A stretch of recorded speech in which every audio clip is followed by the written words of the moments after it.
18 সালের 1 ডিসেম্বর। এর আরেকটা প্রমাণ হলো গত পরশুদিন। দুইটা প্রমাণ, একই কায়দায় তারা সন্ত্রাসী কার্যক্রম করেছে, গোটা পৃথিবী দেখেছে। শুধু বাংলাদেশের মানুষ না, সারা পৃথিবীর মানুষ দেখেছে।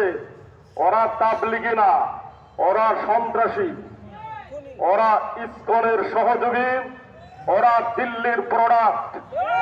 ওদের কার্যক্রম বাংলার জমিনে আর চলবে না। আমিনুল হক বাচ্চু ভাই সহ যাদেরকে নৃশংসভাবে হত্যা করেছে তাদেরকে অবশ্যই অনতিবিলম্বে গ্রেফতার করতে হবে।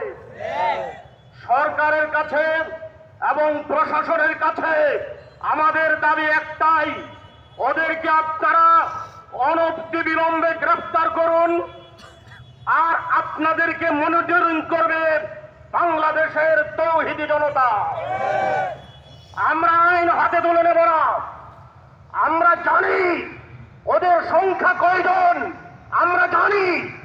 আমরা ইচ্ছা করলে ওদেরকে ঘর থেকে তুলে আনতে পারতাম, কিন্তু আইন আমরা হাতে তুলে নেই নয়। বিগত দিনে দিল্লির প্রোডাকশনে, দিল্লির প্রোডাকশনে আর এদেশীয় ফ্যাসিস্টদের মদদে ওরা উপবাস পালন করেছে।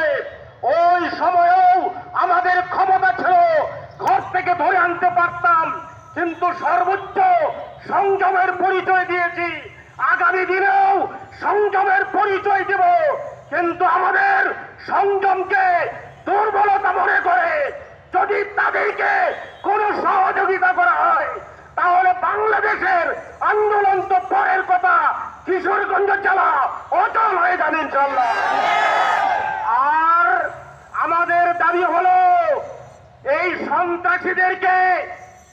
সন্ত্রাসীদেরকে নিষিদ্ধ করতে হবে। শুধু তাবলীগ না, দ্বীনের নামে এই চিহ্নিত লোকগুলো বাংলাদেশে কোনো কাজ করতে পারবে না। আল্লাহ তাআলা সবাইকে সজাগ থাকার তৌফিক দান করুন। শুকরিয়া। এ পর্যায়ে সংক্ষেপ কথা বলবেন হযরত মাওলানা আলমগীর হোসেন তালুকদার। ধন্যবাদ সবাইকে। আজকের এই অনুষ্ঠানে সম্মানিত সভাপতি, প্রিয় ভাইরা, যারা আজকে দেশে এই ধরনের